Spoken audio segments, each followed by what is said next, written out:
ఇప్పుడు ఒక రసవత్తమైన ప్రశ్న సార్, రామోజీరావు గారిని తిట్టాలంటే ఎందుకు ఎప్పుడు ప్రతి ఛానల్లో మిమ్మల్ని పిలుస్తారు? ఏమో నేను ఎప్పుడు ఆయన తిట్టలేదు మరి. అంటే ఆ భూముల విషయం అవి ఇవి అయినప్పుడు అక్కడ నేను ఇల్లీగాలిటీస్ క్వశ్చన్ చేశాను. అదే చెప్తున్నాను మీకు, జగన్ దాంట్లో ఇల్లీగల్ లేదని ఎందుకు చెప్తున్నానంటే అక్కడ ఇల్లీగల్ ఉంది.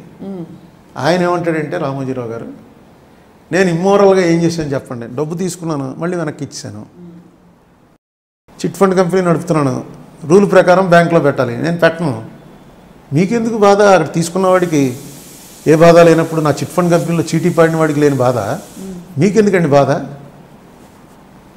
అలాగే మార్గదర్శి ఫైనాన్షియల్స్లో దాచుకున్న వాళ్ళకి వడ్డీతో సహా వెనక్కి ఇచ్చేసాను. అలా నేను అసలు ఆ టైప్ ఆఫ్ సిస్టమ్ రన్ చేయటమే నేరం. అరే అయితే వాళ్ళకి నాకు జరిగినప్పుడు మధ్యలో మీకెందుకు బాధ?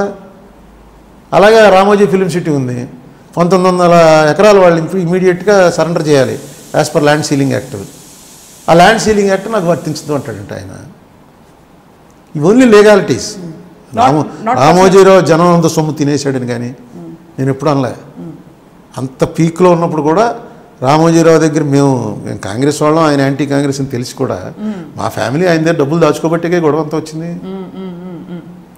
డబ్బులు కరెక్ట్గానే పే చేశాడుగా, నేను పే చేయలేదని ఎప్పుడు అనలేదుగా. ఇప్పుడు కూడా ఆయన ఆ మేనేజ్మెంట్ తెలుసు ఆయనకి.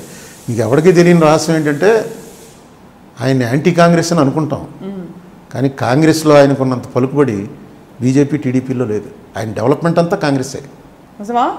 కాంగ్రెస్లో ఎవడో ఆయన మాట్లాడు, నేనే అన్నాను, అది కూడా రాజశేఖర రెడ్డి ఆ టైంలో సీఎంగా ఉన్నాడు కాబట్టి అనగలిగాం, కానీ ఇంకోళ్ళు ఎవరున్నా సరే అనే సమస్య లేదు. రాజశేఖర రెడ్డి గారు ఆ రోజున ఉన్నాడు కాబట్టి ఏదో ఆయన చేయించాడు నా చేత అంటే 91లో మా అమ్మకి డబ్బులు ఇచ్చి నువ్వు వెయ్యమ్మా రామోజీరావు దాంట్లోను, నేను 2005లోను మీ అబ్బాయి చేత కొట్టిస్తాను అని చెప్పాడా? నాకు అర్థం అవ్వలేదు. రాజశేఖర రెడ్డి చేయించడం ఏంటి? మా ఇంట్లో జరిగినటువంటి విషయం. డెఫినెట్గా నాకు అంత అవగాహన లేదు ఇలాంటి ఫైనాన్షియల్ మ్యాటర్స్లో.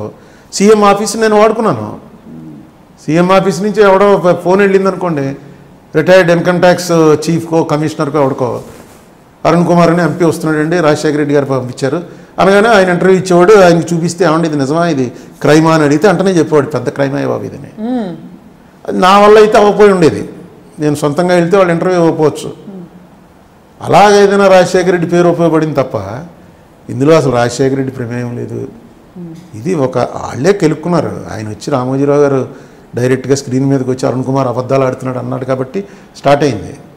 అక్కడి నుంచి అంటే నేను పొద్దున్న చిదంబరంకి ఇచ్చాను, సాయంకాలం ఆయన టీవీలో చెప్పాడు. అంటే ఆయన కాలు దువ్వాడు, వీడు అబద్ధం చెప్తున్నాడని ఆయన ఎందుకు అనాలి? లేకపోతే అది అలా పక్కన పడిపోను, చిదంబరం ఈయనకి హెల్ప్ చేస్తాడు.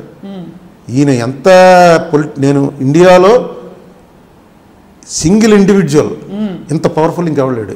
రామోజీరావు అంత పవర్ఫుల్ సింగిల్ ఇండివిజువల్.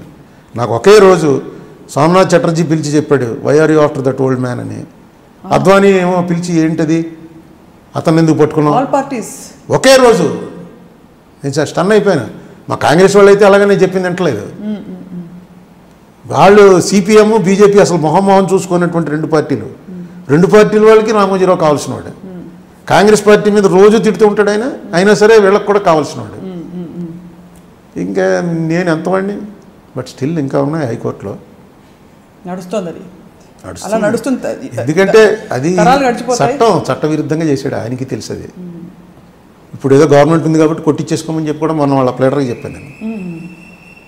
ఏదో చేసి కొట్టించేసుకోండి, అది చాలా అన్యాయం. ఇది ఒక మనిషి చట్టవిరుద్ధంగా నడవచ్చని హిస్టరీలో రికార్డ్ అయితే చాలా బ్యాడ్. ఏదో చెప్పి గవర్నమెంట్ ఏమి ఎవరిని మోసం చేసినట్టు ఏం కనపడలేదు కాబట్టి ఇంకెప్పుడు ఎవడో చేయకుండా అక్కడ ఫర్గివ్ చేసేసేయచ్చు. ఎందుకంటే ఏమి ఇతను డబ్బు ఎవరికి ఎగ్గొట్టిన కంప్లైంట్ లేవు, ఇక ముందు చేయకండి, బెటర్ టు క్లోజ్ ఇట్ అంటారు. క్లోజ్ అయితే మంచిది, లేకపోతే హిస్టరీలో రికార్డ్ అయిపోతుంది. Directly violated the laws. ఈ చిన్నవాడిని ఎవరిని పట్టుకోగలరు మీరు? రేపు ఇదే కేసు ప్రెసిడెంట్ అవుతుంది. రేపు ఎవరన్నా పట్టుకుంటే వాడు రామోజీరావు కేసు ప్రకారం నన్ను కూడా వదిలేండి అంటాడు. సో మొత్తం మీద సార్ రాష్ట్ర విభజన మీకు మనస్కరించిందా? ఇప్పుడు కాస్త సెటిల్ అవుతున్నారా ఆలోచన? నేను ఎప్పుడు రాష్ట్ర విభజనకు వ్యతిరేకం కాదండి.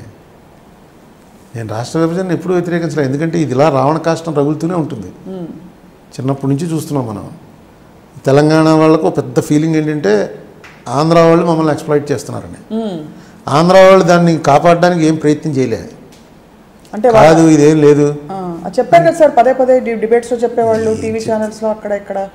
ఏం చెప్తారు, ఏం చెప్పినా తెలంగాణ అలా బతికించే 55 నుంచి ఆ ఫీలింగ్ అలా బతికించి ఉంచారు.